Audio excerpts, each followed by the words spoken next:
CM Manohar Lal Khattar की उपस्थिति में अशोक तंवर बीजेपी ज्वाइन कर रहे हैं। रुक करते हैं वहीं का।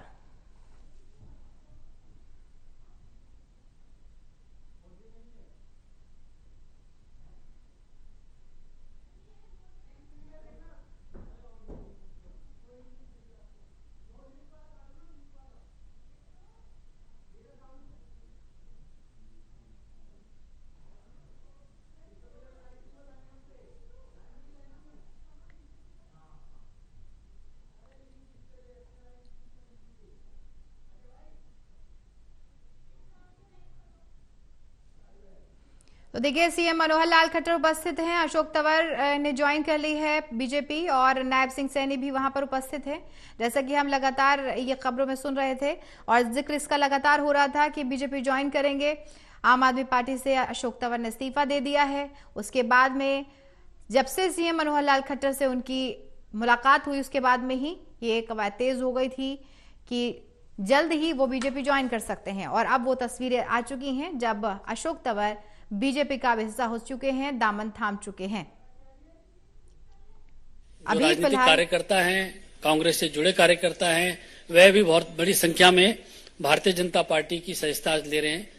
कुछ लोगों का नाम मैं जरूर यहाँ पर उल्लेख करना चाहूंगा और आदरणीय संजय मयूख जी और अरुण सिंह जी, बाकी और प्रदेश अध्यक्ष जी से, आम आदमी पार्टी के भी काफी मैं बताऊंगा, आदरणीय अध्यक्ष जी से भी मैं आग्रह करना चाहूंगा कि इन लोगों को पार्टी के पटका पहना के इनको स्वागत करने के लिए श्री अनूप पांडे जी, जो कि को इंचार्ज हैं उत्तर प्रदेश के, वह भारतीय जनता पार्टी में शामिल हो रहे हैं, उनका स्वागत है।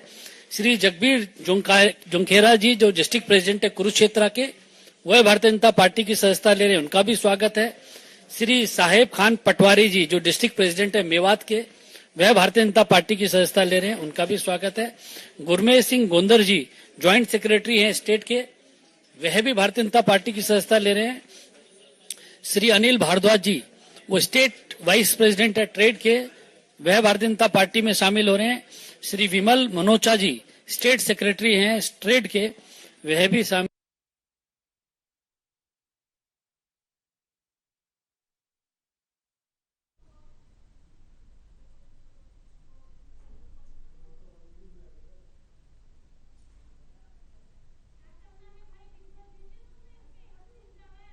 हो रहे हैं। श्री खेमी ठाकुर जी, श्री नवीन अरोड़ा जी, सीए हिम्मत यादव जी, श्री विजेंद्र सिवाच जी, श्री दीपक भोरिया जी, श्री जोत सिंह बिस्ट जी, श्री राजेश कलीरमन जी, श्री पेपी जिंदल जी, श्री सतनाम रोरी जी, श्री नरेश मग्गू जी, श्री मनवीर राणा जी, श्री कुलदीप भारगट जी, श्री नवदीप गोदेरा जी, श्री संजीव चौधरी जी, श्री जगदीश झावेरी जी, शिवाच जी, श्री दीपक भोरिया जी, श्री जोत सिंह बिस्ट जी, श्री राजेश कलीरमन जी, श्री पेपी जिंदल जी, श्री सतनाम रोरी जी, श्री नरेश मग्गू जी, श्री मनवीर राणा जी, श्री कुलदीप भारगट जी, श्री नवदीप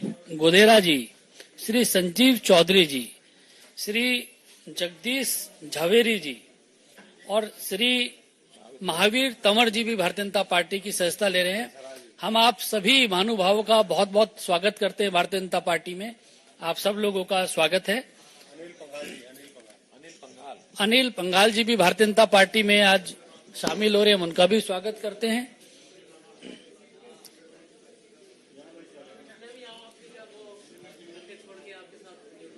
चलिए, बहुत स्वागत है आपका।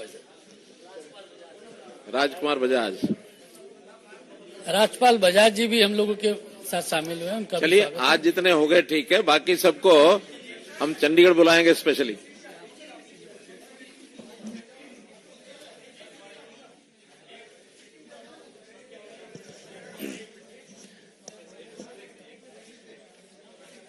चलिए, आ जाइए अध्यक्ष जी, आ जाइए वापिस।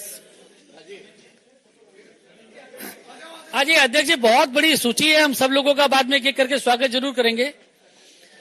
अभी मेरा हरियाणा के बहुत ही लोकप्रिय हमारे मुख्यमंत्री जी से मेरा आग्रह है कि उपस्थित मीडिया को संबोधित करें इस अवसर पर।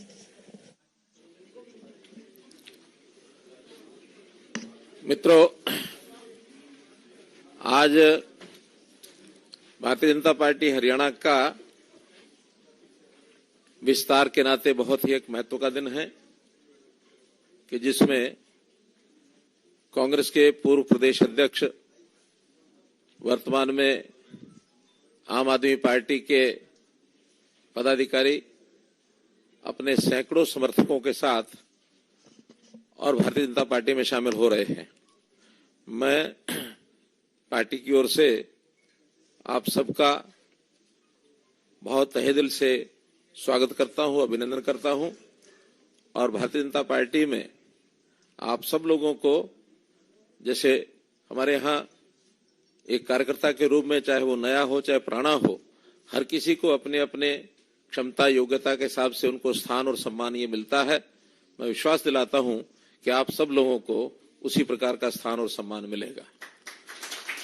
जहां तक श्री अशोक तंवर जी का विषय है, मैं कई प्रकार से अपना इनके साथ संबंध ये जोड़ सकता हूं। भले ये कांग्रेस पार्टी में रहे, लेकिन इस बात की जानकारी बहुत कम लोगों को है कि ये मेरे भांजे लगते हैं।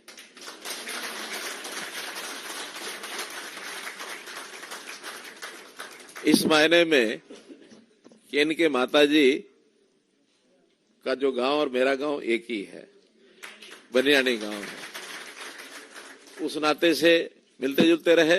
अब ये ठीक है कि अलग अलग जगह काम करते रहे, लेकिन मुझे बहुत कष्ट हुआ जब कांग्रेस पार्टी में रहते हुए और इनके ऊपर हमला तक किया गया, और किया किन्होंने? कांग्रेस पार्टी के लोगों ने ही।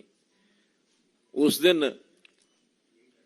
दिन मुझे लगा कि जरूर मुझे इनकी चिंता तो करनी चाहिए, तो मैं इनका हालचाल पूछने गया। बहुत लोगों ने उस समय भी कहा कि आप इनको अपने साथ क्यों नहीं बुला लेते। मैंने कहा देखिए, हमारा तो बहुत खुला घर है, दरवाजे हर किसी के लिए खुले हैं। किसी का मन कर जाए तो उसको तभी आना चाहिए, खास करके दूसरी पार्टी के व्यक्ति को। अगर हम जबरदस्ती ले जाएंगे तो किसी का मन न लगे तो क्या दिक्कत आएगी। अंतोगत तो हमारी बातचीत भी होती रही और इनका मन वहां से तो उचाट हो ही चुका था। एक बार इन्होंने विचार भी किया कि ठीक है, मैं वहां से छोड़ के और आपके यहाँ आता हूं।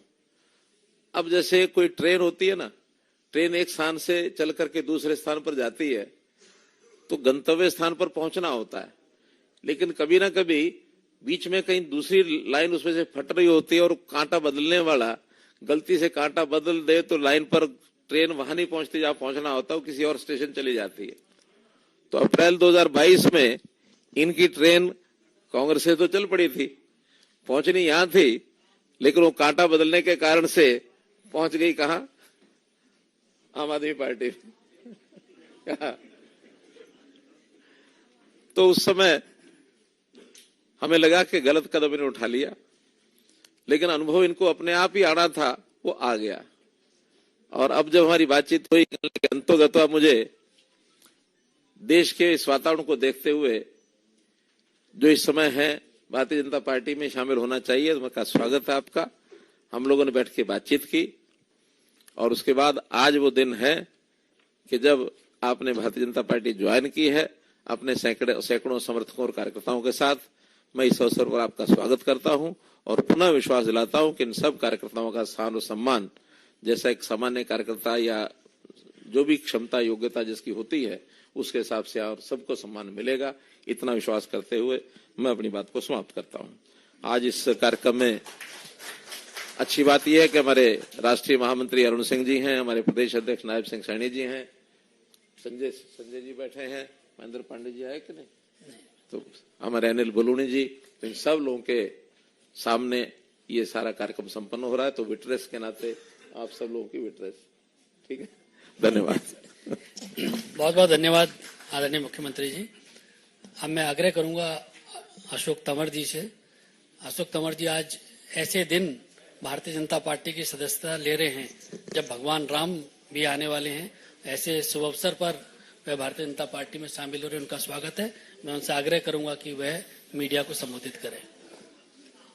सम्मानित मंच, सामने बैठे सभी हमारे तमाम साथीगण जिन्होंने आज भारतीय जनता पार्टी की मेरे साथ मेंबरशिप ली है, और हजारों साथी अभी बाहर हैं, और लाखों साथी जिन लोगों ने मेरे साथ पिछले 3 दशक में अलग अलग जिम्मेदारियों में साथ काम किया है, उनकी भावनाएं भी हैं। सब लोग आज यहाँ आ नहीं सकते थे। जब माननीय मुख्यमंत्री मनोहर लाल खट्टर जी से, नायब जी से और पार्टी के शीर्ष नेतृत्व से बात हुई, तो उनका ये मानना था कि ज्वाइनिंग दिल्ली में करेंगे, और जब कभी बड़ा प्रोग्राम होगा, रैली होगी, आपके हजारों साथी और होंगे, तो हम उनको चंडीगढ़ ज्वाइन करवाएंगे। मैं तमाम उन साथियों से माफी भी चाहूंगा जो आज जिनको हम नहीं बुला पाए, और सब जानते हैं इस बात को कि किस तरीके से पिछले 10 वर्षों में आदरणीय देश के प्रधानमंत्री यशस्वी नरेंद्र मोदी जी के नेतृत्व में देश बदला है, किस तरीके से देश की एकता को लेकर के एक बड़े पैमाने पर काम हुआ है, करोड़ों लोगों का भाग्य बदले, उनका जीवन स्तर ऊपर उठे, ये देश दुनिया में शीर्ष पर पहुंचे, इसके लिए पूरी टीम के रूप में जो काम हुआ है उससे मैं भी और हमारे साथी सभी प्रभावित भी हैं। और मैं समझता हूं कि आज उस विकास की यात्रा में जो देश जब 100 साल पूरे करेगा 2047 में, जो एक सपना है कि पूरे दुनिया के शीर्ष पे भारतवर्ष हो, हमारा गौरव, हमारी संस्कृति, हमारी सभ्यता वो पूरी दुनिया के अंदर छा जाए। इस भारतवर्ष के एक एक भारतवासी को मौका मिले कि वो अपनी शक्ति का सदुपयोग करते हुए अपना अहम योगदान देश की तरक्की में दे, ऐसी हमारी कामना है। और मैं, जैसा भी बलोनी जी ने कहा, ये मेरे लिए भी सौभाग्य की बात है कि 2 दिन बाद 22 तारीख को अयोध्या के अंदर जब रामलला वहां पर प्राण प्रतिष्ठान होगा, उससे पहले मुझे भी ये सौभाग्य मिला कि मैं भी उस सांस्कृतिक हमारा जो धरोहर है, जिसके लिए पूरी दुनिया के अंदर ये भारतवर्ष जाना जाता है, उससे पहले मैं भी इस भारतीय जनता पार्टी का एक सदस्य के रूप में, इस परिवार के रूप में एक सदस्य के नाते मेरी और मेरे साथियों की एंट्री हुई है। मैं आदरणीय नड्डा जी का भी, तमाम पार्टी के वरिष्ठ नेताओं का बहुत बहुत आभारी हूं कि आज उन्होंने ये सहमति दी कि मैं आज भारतीय जनता पार्टी के कार्यकर्ता के रूप में प्रवेश हूं, और आने वाले समय में देश के निर्माण में जो भी हमारी जिम्मेदारी हो, जो भी भूमिका हो, वो हम निभाने का काम करें। मैं एक साधारण परिवार से हूं, मेरे पिताजी यहाँ बैठे भी हैं, फौजी परिवार से हैं, किसान मजदूर परिवार से हैं, और हम तो हमेशा जीवन में हमने यही सोचा कि सच्चाई, ईमानदारी और मेहनत के बल पर हम इस देश को आगे बढ़ाने का काम करें। और वही सपना लेकर के आज मनोहर लाल जी जो हरियाणा में काम कर रहे हैं, हमारे नायब सैनी जी, अरुण जी, बलोनी जी, संजय जी, सभी एक टीम के रूप में हमारा एक ही लक्ष्य होगा कि 2024 के अंदर हम पुराने सारे लोकसभा के रिकॉर्ड पार करें, 400 का आंकड़ा हम पार करके इस देश के अंदर एक सुशासन और किस तरीके से इस देश को ऊंचाइयों पर ले जा सकते हैं, उसके लिए सब मिलकर के काम करेंगे। धन्यवाद।